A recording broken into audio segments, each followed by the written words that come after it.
Welcome, everybody. It's time once again for the next chapter with Charlie Hedges, as he explores turning the page on his life and yours. Welcome, everyone, to the next chapter with Charlie. My special guest today is Jennifer Manocherian, a vibrant and impressively accomplished debut novelist who at the age of 85 challenges conventional narratives about aging and creativity with writing her very first novel titled Alphabet. And we will talk more about that on the show. Jennifer is gifted with a spirit of relentless curiosity and boundless energy. Her background, encompassing screenwriting and theater production, adds layers to her understanding of character development and narrative crafting. Jennifer's story is not just about writing a book. It's about, catch this, it's about embracing life's challenges and pursuing one's passions at any stage of life. Love it. Let's bring Jennifer Manocherian on the show. Jennifer, welcome to the next chapter with Charlie. Thank you. And by the way, I shouldn't admit it, but I'm a year older than than you have me. I'm actually 86 at this point. Okay. But you wrote the book at 85. Well, I won't say I wrote it in a book. It came out in 85. I mean, it's hard to write a book in a year. Maybe experienced people can, but I published it when I was 85. And you're writing another one now, is that correct? I am. Instead of writing it, I'm talking to you. So is this your writing time?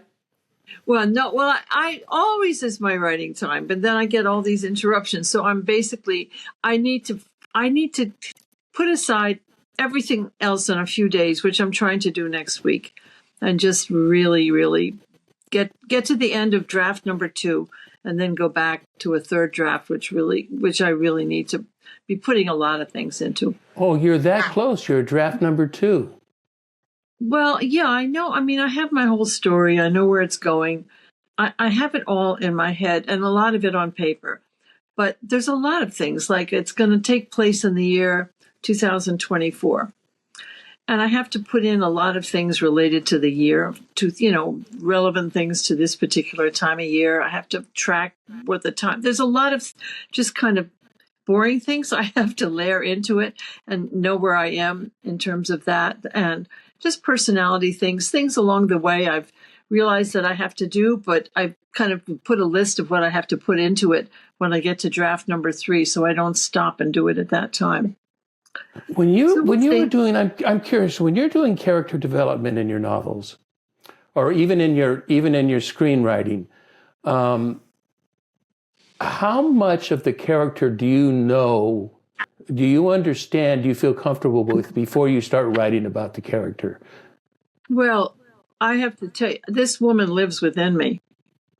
I think about her a lot. And before I begin, I mean, that's such a good question. With this particular woman, because she's a character in my first novel, and so I had a good handle on her before. But my first novel, it was a new thing. But every character I had to get, I think authenticity comes from knowing your characters. So I feel very strongly that you really have to know your characters. This may seem like a non sequitur, but yesterday I live in New York and I saw the play Gypsy with Audra McDonald, the actress playing the lead role. And honestly, the way in which she had internalized Mama Rose, I mean, there wasn't 1 second on that stage where you ever felt she was Audra McDonald. She was Mama Rose. And I was thinking about how that's how I want to feel, that I know my characters when I'm writing them, where what they say, how they do, what they put on, everything about them is something that you really, really deeply know. because I think that's, to me, what makes a good story is, I mean, listen, plot is always a bit interesting. You think something has to happen. Right, It's right, not like right. it can just be, but this is, I mean, my style, I have to say, a lot of it's character driven. You're not going to have car chases or all sorts of exciting things going on. It's really more about her internal journey and the people she meets along the way and what has to happen. So I know this woman. You know what I'm wondering? I dabbled a decade or two ago. I dabbled with short story. I mean, very short story, but just dabbling. I'm not really a fiction writer. But one thing I discovered is that as I wrote more about the character, I found the character came to surprise me. The character would do things that I wasn't expecting the character to do. Oh, absolutely. That's why you can't know it all beforehand. I mean, or I can't. Right.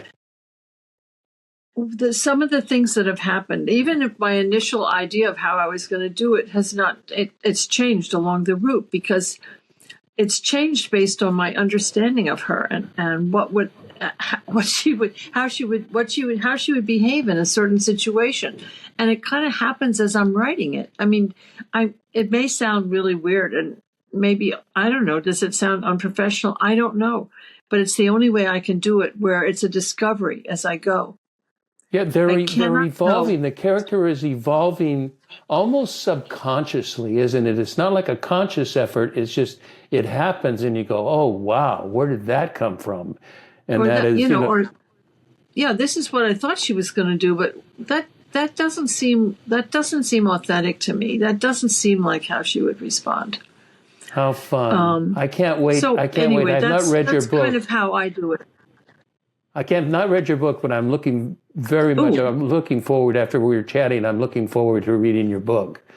Your first novel. Listen, Charlie, I have to tell you, your image is a little bit blurry. I don't know if it's my computer or yours. We're having a little I get you. There. You're blurring in and out, but I'm looking at me, and I'm on my computer, and I'm fine. So we're just going to go with it. Okay. We'll see what happens. Okay. I got a producer that will come in and check. But thank you for letting me know. With that, let's move on to my next question. So Jennifer, your resume is exhausting. I tell people, scatterbrain. My father called me a scatterbrain. That's what my resume is. But look what you've done with the scatterbrain.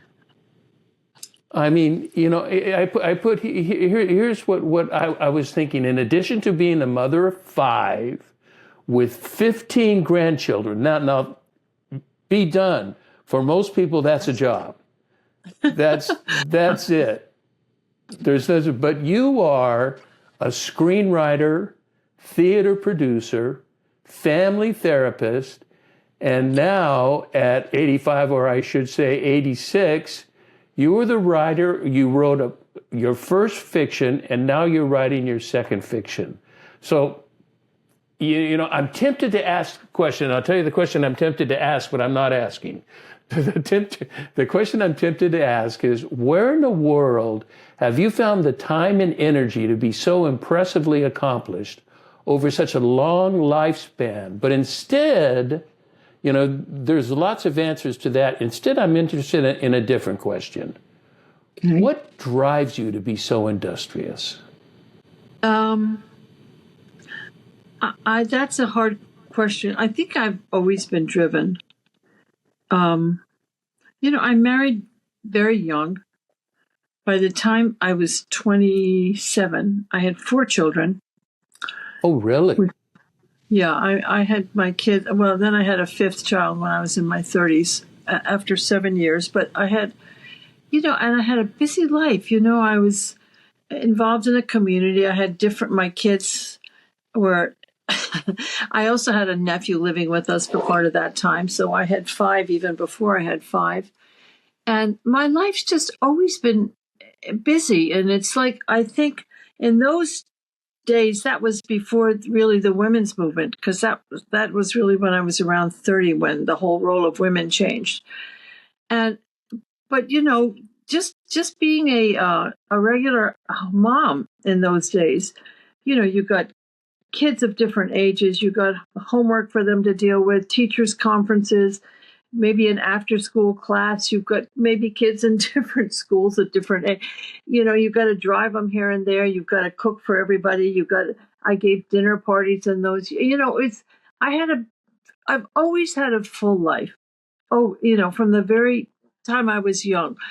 And I just got used to, and I have the DNA in back of it, where my mother had enormous, enormous energy.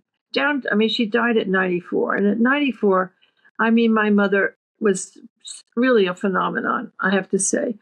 She had a memory like you wouldn't believe. She had they had over 5,000 books in the apartment. And my mother could tell you where any book was. You go into this room and it's on the third bookshelf and it's the fifth book in. Oh my.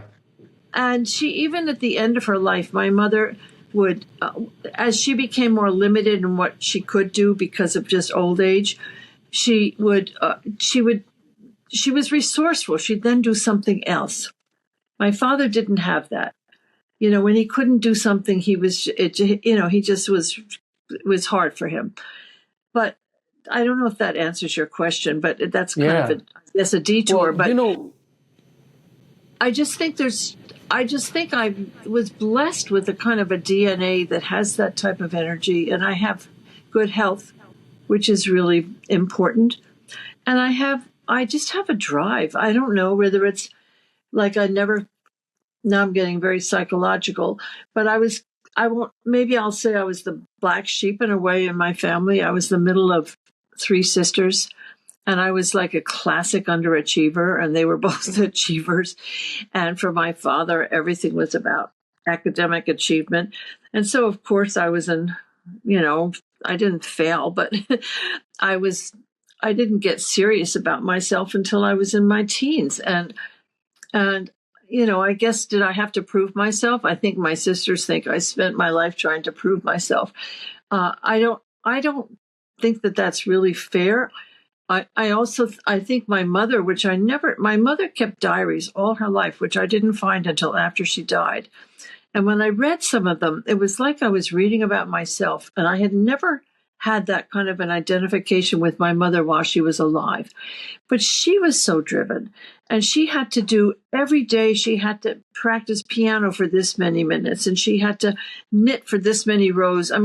She had these assignments she had to do that she put upon herself all the time. And it was never enough. She could never be satisfied until she'd done enough.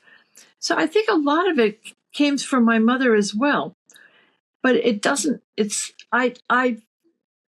you can say it's like a need to prove myself, but I really don't feel like I feel like it's because I really love what I do. I feel excited by challenge. I enjoy it. So if that's what started me in the first place, I think it's taken on a life of its own. So when you were a mom of young children, when you're in your 20s and 30s, are you writing at that time, or is that something that started later? Well, when I was in my late 20s, I started, I wrote a few articles for a local magazine because I wanted to. I had a drive, and I was doing PTA, all these things, but I found it so frustrating. At that time,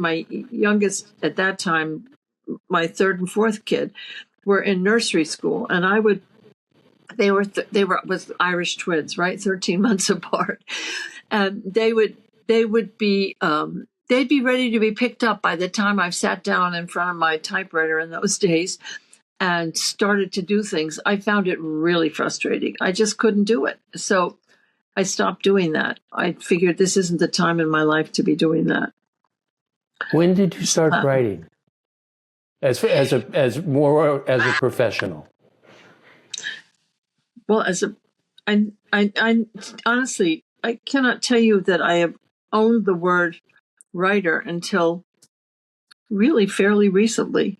Really, even though, and you've got so many screenplays and so Well, many I don't have productions. so many screenplays. At this point, I have 2 movies that I've written and co-produced, and one of them right now is hopefully it'll be distributed sometime in the next year, and it'll have its own life. And I've written other ones, but I don't know. It's very hard to me to ever feel legitimized. I guess I have the syndrome so many people do. Shoot, I can't think of the word for it, but where you never feel totally authentic. And Oh, really?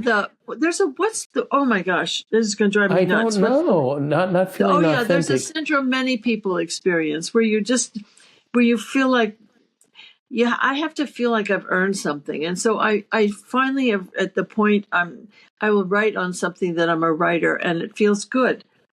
And it's taken me a very long time to be able to feel that, really land there, even though I've written different things.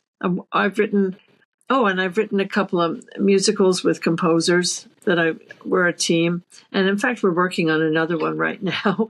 We're working on a musical series. It's a lot of fun. And so And you write the backstory. You don't write the music. I write the book, so to speak. It's called the book, the story and the dialogue and all of that. And then Sure. I work with the composers to figure out what can be done in song and how should it be done and so forth. And we've been working together for almost 10 years, and we have a great time. I love doing it, and the new one we're doing we'll see what happens. We're hoping to get it streamed, but we'll see. But it's only recently that I can, and even as a producer, how many things I produced. I mean, I have a producer title, but producing these days there's so many ways of defining what a theater producer is and does. Very often it's just somebody who raises the money. Right. But the people creatively who really direct something, I've had some experience with that, particularly off Broadway. But I don't like owning something that doesn't feel real to me. That's beautiful. So, how about, you're a family therapist. When did Not anymore. But you were a family therapist, right? Right. So when did that happen in your life? Did that come happened before in writing? my late 30s and 40s. In my 40s, I finally, the year I dropped out of college when I was very young, not to get married at that time, but because I was dying to start working. I mean, I had this need to be working, but I didn't realize that you actually needed to have some qualifications. So I was about to go back to college. I realized very quickly it wasn't very smart, but I got a very bad case of mono. I mean, I was really laid low for months. And then I got married. So over the years when my kids were young in my 20s, I was taking courses here and there. And then finally, by the time there came a point where I decided maybe there's a program in New York. It's called Empire State College. Well, Empire State University now. Uh-huh. It's an alternative college where you can find, basically when I did it, you work with a mentor and you create your own curriculum, and you can take college courses and at other colleges, and that can be incorporated into your curriculum. There's different ways you can get your degree, but it was unrealistic for me at that time in my life for me to be going to college, as a regular full-time student. It didn't work. But slowly over the years, I was accumulating college credits. I was taking different courses at we're near SUNY. Purchase. We're near Manhattanville, different schools. There was an NYU division that was near me at that time. So I just kept acquiring credits. And then finally I put it all together, went to Empire State College, figured out how much I had to do to finally get a degree. And finally I got my degree my undergraduate degree, the same year I had my 5th child. I was 34. And then I started working part-time, 2 days a week, which I felt I could do and still I wanted to be everything to everybody. I'm still trying to do that. That's interesting. Do you know, I have a similar story that I went to college and I had a full, I went to UCLA and I had a full scholarship for gymnastics. And that was in 1967. And by 1970, I had quit and quit my job, my role as a gymnast, and became a full-time hippie. I was at UCLA and became a full-time hippie, bought a Harley Davidson motorcycle, hitchhiked around the country. What's that? I said you should have gone to Berkeley. Oh, I used to hitchhike to Berkeley. Do you remember, any chance, do you remember the People's Park March? It was a big march back in those days, and it was to save a park. I was probably home changing diapers. Yeah, and I was hitchhiking to San Francisco to Berkeley to be part of that protest. But oh my God! I too returned to college. I decided to go to seminary. I didn't have a college degree, so I was going to get certificates in seminary instead of a degree. And I had a professor that hooked me up with a college, not totally unlike the one you went to, but I was able to get credits, and I got a bachelor's degree 2 weeks after I got my master's degrees. Oh, that's funny. That is funny. Well, you see, my route and even my master's degree. Well, I started working, as I say, part-time it was in a business my husband had, because that meant I could control my hours and my days and stuff. And it was doing public relations, but it wasn't a great idea to be, working with my husband. And so then just almost like without a lot of my decisions have not been, I mean, I don't know if I'm scatterbrained, but a lot of my choices have not been made with it was like almost a reaction rather than a really fully thought out thing. But I decided I don't want to be doing this. I want to get a master's. So I went to get a master's degree, and I did it in an alternative program. I had a great time, I have to tell you. It was one full day a week, and it was very experiential. And it was with the same group of people all the time. And it was a wonderful interlude from motherhood.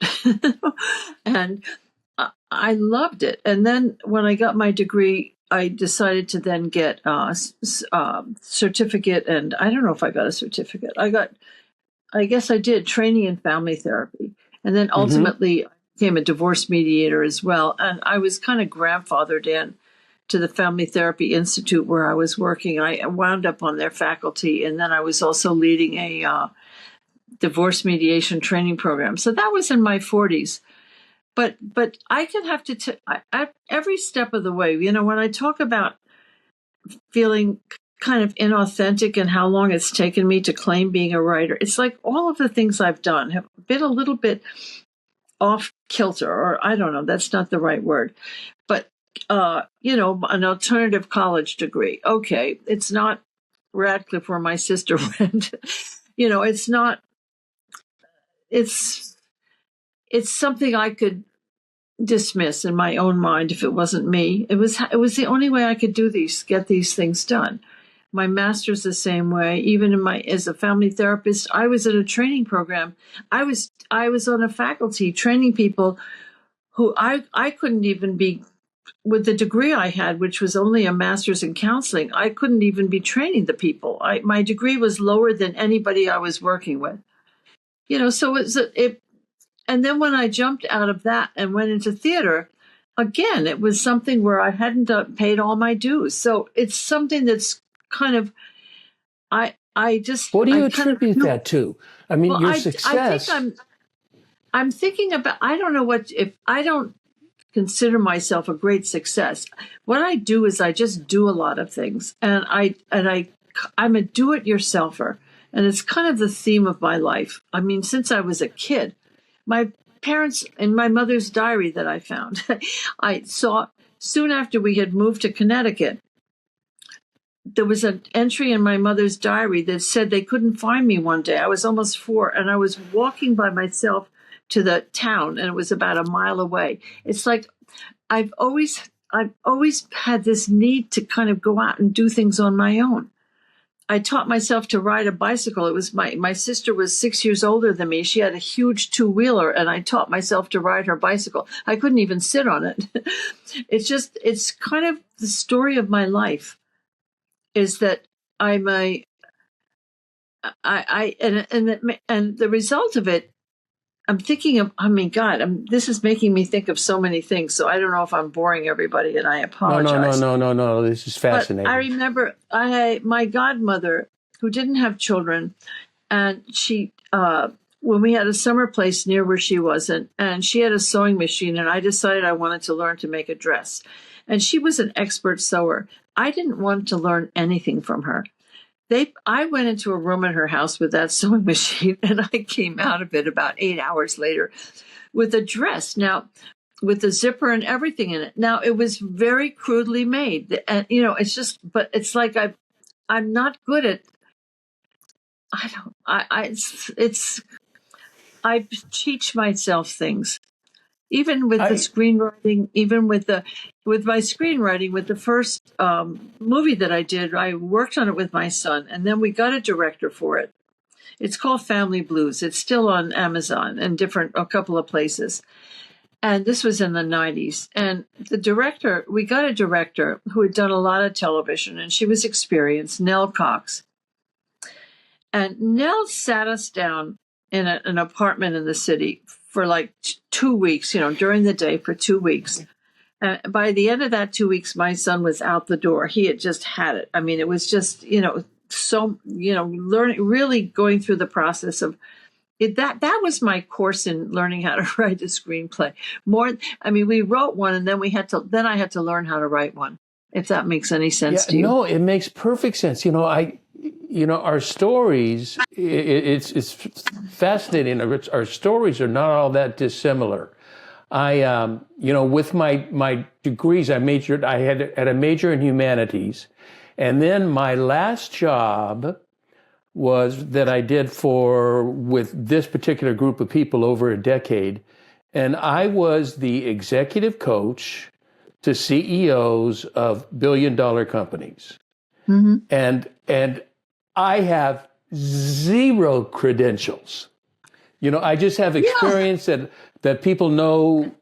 I can think with them. I call myself a partner in thought. We could go through ideas, and it's just, I have we have the PhD and EDDs. I've got three-letter acronyms behind my name, and I call them GSD, FSO, and MSU. So the first one, GSD, is obviously I get shit done. The second one, FSO, I figure shit out. That's it. I don't need a course on it. I figure it out. And then the last one is my favorite, MSU. I make shit up. I need that. I got to put that in back of my name. I need that to credential. That's my credential. And my first case in divorce mediation was a very hard case. And the husband kept saying to me, "Tell me what your experience is. How many cases have you done?" This was my first case. I could have told him about my degree that I have in MSU. in MSU and making shit up. That's what I do. I went to this university called MSU. You know what I want to do? I'm looking at our time. We're about 30 minutes in. I think I want to take a break, and then I want to come back and I want to change subjects, and I want to start talking about creativity, because I'm sure that's a major part of your life. So Let's take a brief break, and we'll come right back.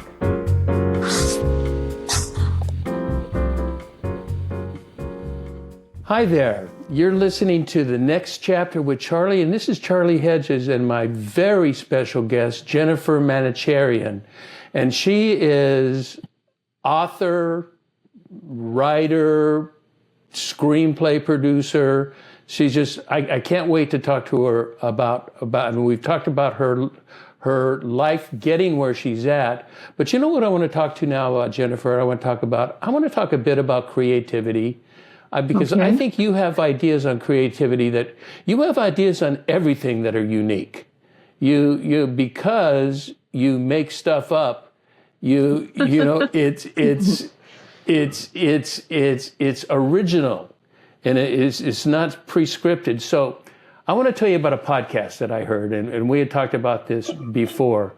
I listened to a podcast one time where the guest claimed everyone is a creative.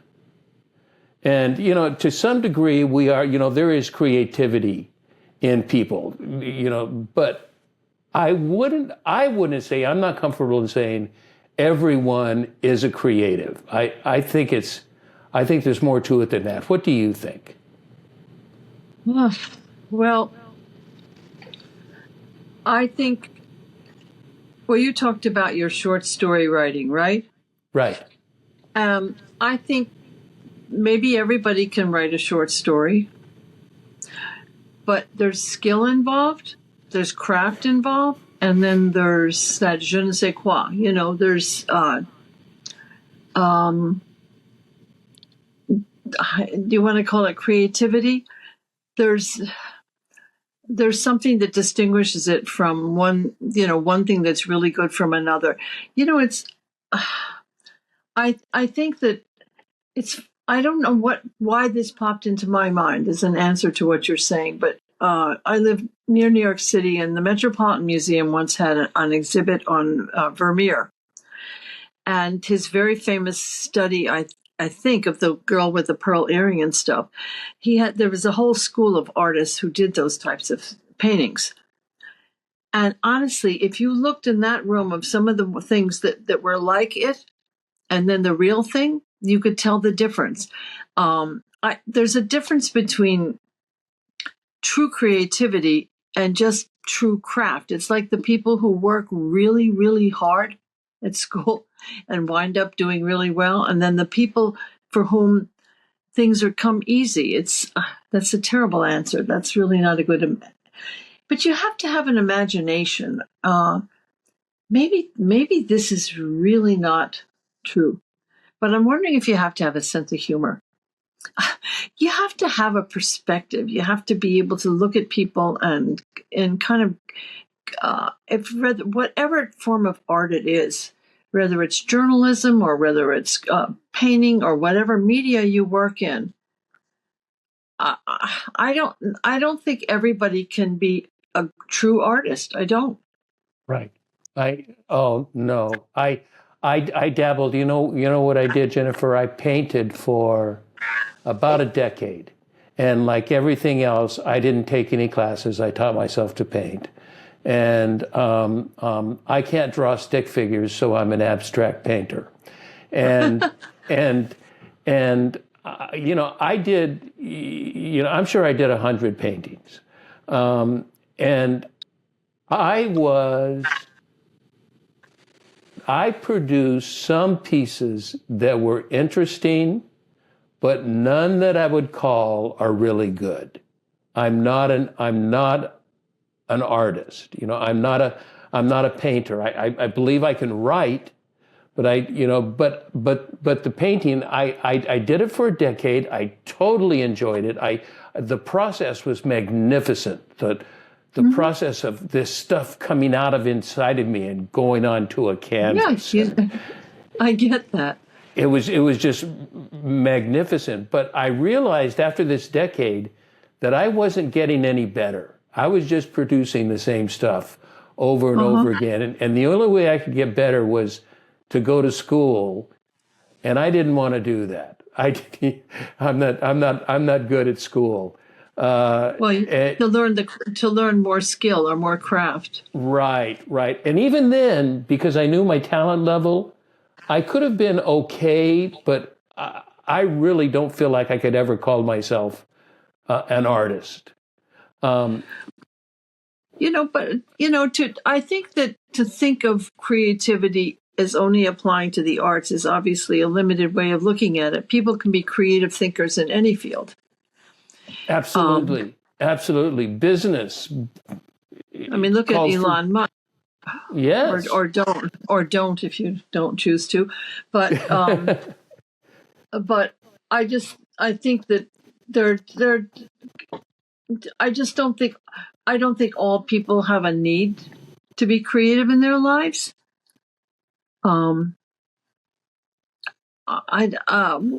don't know. I mean, I guess it's a very limiting thing to think of creativity. I mean, somebody who could just kind of live a rather ordinary life, but makes the best brownies that anybody's ever tasted. I mean, that's creative. I mean, I think anybody can find within themselves something that they probably really enjoy and are pretty good at. Maybe that's creativity. I guess I'm thinking of it more in terms of what gets some kind of has some kind of outside approval attached to it. Some kind of appeal, yeah. Yeah. Do you think, I read, are you familiar with Rick Rubin, the music producer, Rick Rubin? No. He's big. He's produced everybody. Rick is kind of the guy in the field that everybody wants Rick. He wrote this magnificent book called The Creative Act. And he talks about creating as a way of life, a way of being. And I'm wondering, is creativity, what would you think, is creativity more of an art, or is it actually a way of life that produces art? Well, to me, it's a need. And I mean, whether it's, I knit a lot, and I loved creating designs. That's kind of what I enjoy doing. So I knit a lot of, actually at this time in my life, I've did so many things for my grandchildren. I've stopped. But I knit toy animals that I give away for charity. And that to me has a certain creative element to it. I enjoy doing it. I'm not great at it. Like everything else, you can certainly find flaws with it. But I enjoy doing it. I feel a creativity when I do it. I like cooking. There's a lot of things I like doing. And as far as writing goes, to me, writing is how, well, I think I talked to you about it. It's how I think and it's how I organize my thoughts. And to me, writing is obviously, we don't have a lot of perspective on our own writing. It's very hard to do that. I'm used to my style. I sometimes wonder if particularly in my teaching, if I'm like too controlling about how things should be worded. But oh, really? I don't know. I mean, I always, make it clear it's anybody's project, and I'm one person's opinion. But I do have.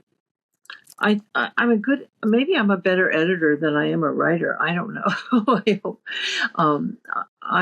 I'm pretty good at editing. But I enjoy anything. I like reading. I like anything involving that. Well, maybe as I'm listening to you, and I'm really tracking with you, that when that podcast guest said everyone is a creative, maybe we're talking creative with a small c or creative with an uppercase C, and if I think that's creative a great with way an of uppercase C it. is a gift. Yes, and C is just, and with a small c, we all do it in our own little ways. Yeah, that's wonderful. You can be a creative mom. You can come up with creative things to do with kids. There's a lot of creativity. How do you read a book to a child? Good night, moon. Hello, or do you do things with flair? Do you do it acted out? I mean, it's a creative act to read to a kid. Oh, I used to read to my son. I remember a children's book that we loved, The Fish at a Wish, and don't know that one. What's that? I don't know that one. Oh, it was good. The fish that could wish, and the fish for some reason wished he couldn't wish, and he couldn't wish anymore, and he missed it. Oh, that's it was cute. good. But I would read Harry Potter to him, Mm-hmm. and we would both just get so into it, just snuggle in bed, and he would be That's the just best. enamored. You see, that's creative way of, it has so many benefits to it. You encourage kids to read and you help them see the joy of literature. And it's fun. Yeah. Yeah. I mean, I used to go over, there was two of my granddaughters would come over together and we read this really silly, stupid book and we came up with our own way of doing it. And honestly, long past the ages when they would have been ever even looking at that book, they would still want to do that with me just for fun. I want to talk to you. This one we were talking about creativity, and then you had mentioned something. I'd wanted to talk to you about writing, but I loved what you said about writing, and that is it's a way of organizing your thinking. I'm in a writing project right now, and I'm enjoying it. I'm 3 chapters in, but it is a daunting task. What does writing, in your process of writing, do you ever find that writing, you're into the process, you're into the story, you're into the script, but it becomes daunting? It's not a flow, it becomes a work? Yeah. Well, let me answer that. When it becomes work and you're forcing it, I don't know that the output is going to be what you're going to be happy with. I feel like sometimes our muses just take a break. Sometimes we need to, I just kind of, I think it's very hard to force something when you're not feeling it. I've had that. I don't know if that's applying to what you're saying, but I've had times where I'm just not sure how to go about it. And so I give myself a little breather. I'm also, I've been in the entertainment business for a long time now, and a lot of projects, it's like you have a lot of balls up in the air and you have to wait for things to come through. So when you're not doing one, you may be working on another, it's just, sometimes I'll just have to put something aside, work on something else for a while and wait until I'm feeling like inspired again. That's me. I can't, there may be some people who can, kind of push and write that way. And through doing that, they'll get through to what it is they're needing to feel about their writing. But I find that I know that when I'm writing and it doesn't feel like I'm just kind of hammering it out, it's not going to work for me. It's going to show. I did that. I was writing it.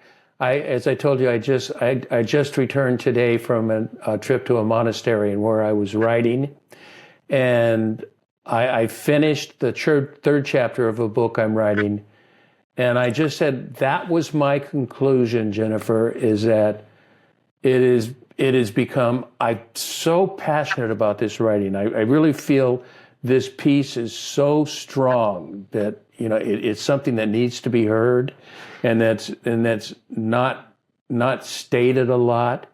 And so my passion about it is almost overwhelming, and I feel, you had talked about inadequate. I feel a sense of inadequacy. I feel like I am failing to do what I want to do. And Well, you're making me curious about what needs to be said that isn't being said, but there's a lot. So let's not. Well, but maybe what it is that you have so many ideas that you're having trouble channeling it into whatever your characters are, whatever's happening. Mm-hmm. It's not. It's not overwhelming. It's just, you just need to kind of narrow your focus. So that is not, it's not uncommon to have those moments and then take a break and come back refreshed. And No, I don't. Listen, nothing in life goes always smoothly, right? Does anything? I'm waiting for it. Come and get me. I'm happy. I'd be very happy to have life just always be on the same level, as long as the level is a good one. But it doesn't happen that way. Not in my life. I mean, I have to be honest. If something is happening with one of my kids or my grandchildren, and it's disturbing me, it's going to be. I don't know. I'm going to be sitting at my computer and thinking, "What the hell am I doing?" It's like I'm going to be actually what I'll probably be doing on when I'm feeling that way is writing, but not writing what think I'm supposed to be writing, but trying to figure out how to get through my thoughts in terms of what's going on, in terms of what I may or may not be able to do to be helpful. So I won't be writing the so-called thing I'm supposed to be writing, but I just wait. I mean, there was a time in my life, and this wasn't writing, this was something else, but it was a very tough time in my life involving one of my children. And sometimes I would, I couldn't focus, but I didn't want to just be home and overly available. It's just too hard to explain, but I would sometimes just go into a parking lot and sit in my car and think. So I think it'll come back to you, particularly when you care so much about what you have to say. Yeah, very it just passionate. Has to figure. It's almost like you write a list of all the points you want to make and how you're going to get them made, and not put it. It's not going to be all happen in one place. I mean, what I'm writing. It's evolving, and to me, it's a matter of time to get it finished rather than not being able to get it done. But I also don't think any time that I'm not sitting and writing on this character is wasted time, because I think about her a lot. I think, well, what's the next, what is she going to be doing now? How is she going to be handling this? What am I going to title it? That's a big one for me. What's my title going to be? I'm thinking of something. No, it can't be. Something that makes you curious. Yeah, that's a big thing for me. Is titling is a big thing. This can't be happening. How does that sound like a title? I love it. This can't be happening. I'm going to write it down. That's a great title. That's a great title. This can't be happening. I kind of like that. So what I want to do is I want to start wrapping up our show, and I've got this question that I have written down, and I'm thinking, I don't know if it's a good question or not, but I'm gonna dabble with it. So in speaking with you, Jennifer, just don't ask me my weight. No, I don't. I would normally not ask your age, but you've told me.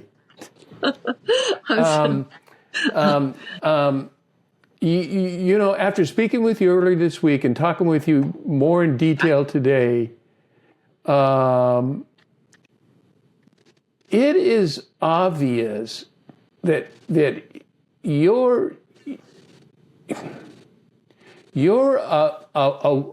a role model for women in America, in that you've done so many different things, and you are pleased with your life, you felt good. But you know what you have that I like is that you have, the thought came to me is a very common wisdom. And common wisdom is uncommon, in that you've not organized your life in the way a 25-year-old would organize her life today. You had a totally different approach, and you took life as it comes. You let your passion drive you. Well, I don't. You said something that I just have to qualify. I'm not a role model for women in America. I think that to the extent that I am a role model, I feel like for people when you get older, there's still time to do more in your life. I guess that would be what I would like people to think. If you have the energy and the health and something you really want to do it. That's kind of what I think. What's the worst that's going to happen? That you're going to regret that you didn't do it, or you'll do it and it won't work. Well, so what? Just go out and do it. That's what I think. But my life is, it's not chronological. I mean, it is chronological, but it's not related to age. I just feel like it's related to where I am in my life with my family, because my family is my, the base of everything. So when my kids were young, when the women's movement came around, I couldn't quite see my way through it. But I knew I had that, I started churning, let's put it that way. I knew I wanted to be doing something outside the home. And in my 30s, I was exploring it. And what can I do without feeling like I'm not there for my family in a way that's important to me to be there? It's like, it's not every decade. I can't look at it that in terms of decades as much as in terms of what I'm doing. And at each period of my life, there have been different people in my life. When I was younger, it was other mothers more. And then when I was in the field of therapy, it was the other people on the faculty and people I knew there. And life is it's constantly changing, depending upon who are the people in my life at that time. Now, some people have lives that are more planned. I mean, if they have a career. I mean, I'm very lucky, and my husband's been very successful, and I don't have to make a living, because if we did, we would not be doing very well. Yeah. My wife still works, and I say, not only am I a kept man, I'm a very well kept man. There you go. Well, we would be eating like I don't know, canned soup or something, or dog food if it was up to me, because I never made a lot of money. Well, maybe as a therapist, I had a little bit of an income, but never a lot. And so, but there are people who, you go into a track in your life. Let's say you're a publisher or an editor, and you spend your life doing that. And your life, these are just different lives. I don't know that one is better than another.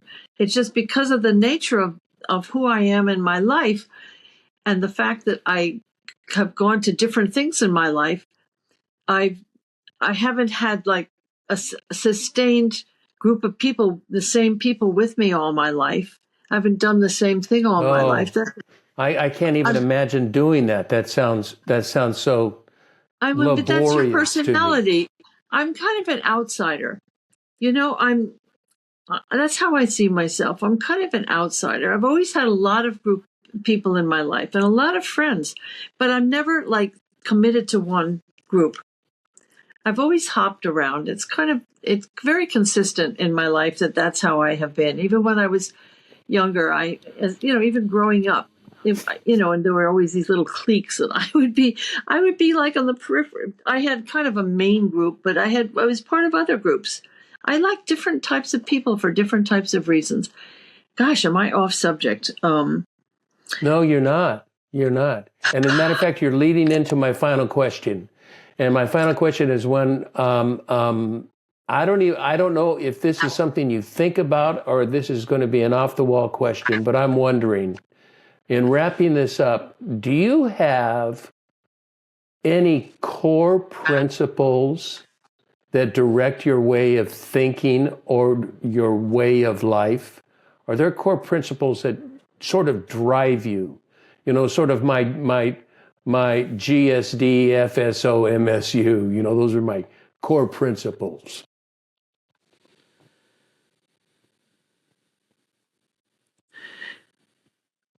Well, you've done something my husband's always wanted to do, silence me.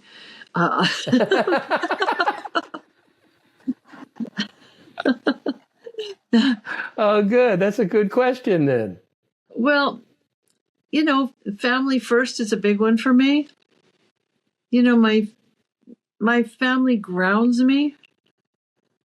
I'm so lucky. Our kids all live near us. We see them a lot. I'm in touch with everybody. A couple of my grandchildren live out of state, and I'm sorry about that. But even my I really, I grew up in a family, a very nuclear family, shall we say.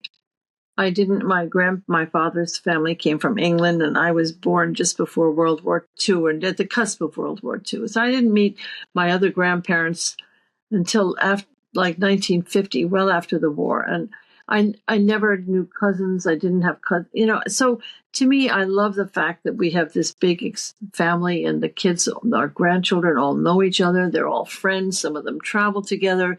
Many of them live in the same building together. Oh, my goodness, really? Yeah, I'm very proud of that. I'm proud of my family, and my husband's As you should be. And my husband's Iranian. That's really important to him and his family. I get along with just about everybody, and it is so that's, I don't know if that's a core value the way you're saying it, but it's something that I feel like makes me feel good. That's all. I mean, and I always, here's my MSU. Here's my equivalent to it. I always say to my daughter, if I die and I have a tombstone, well, not if I die, I should say if I have a tombstone, what it should say is she tried. That's kind of my model in life. She tried. I try on all fronts. I try on, with relationships. I try with work projects. I try. But and I fail them. And you and know, I fail. you say that so so casually, and yet it is a way of life. Trying is a way of life. I see a recipe. I make it if I have people coming for dinner. If it doesn't work, if it tastes lousy, too bad. Go home and make your own food.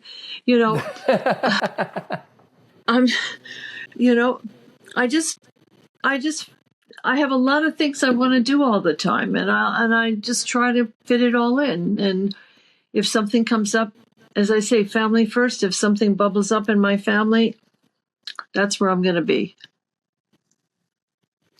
Well, Jennifer, I got to tell you, what a fun time I've had on the show. You're a surprising and fresh guest. It is. There are no canned answers. There's Jennifer Manocherian, and that's it. And it's beautiful. It's so wonderful chatting with you, so almost vulnerably. Well, can I give you a canned answer? A canned thing? I hope some of your readers may want to read my book. Be curious to see how whatever you think of me comes out and expressed in my book, because I love people to read my book.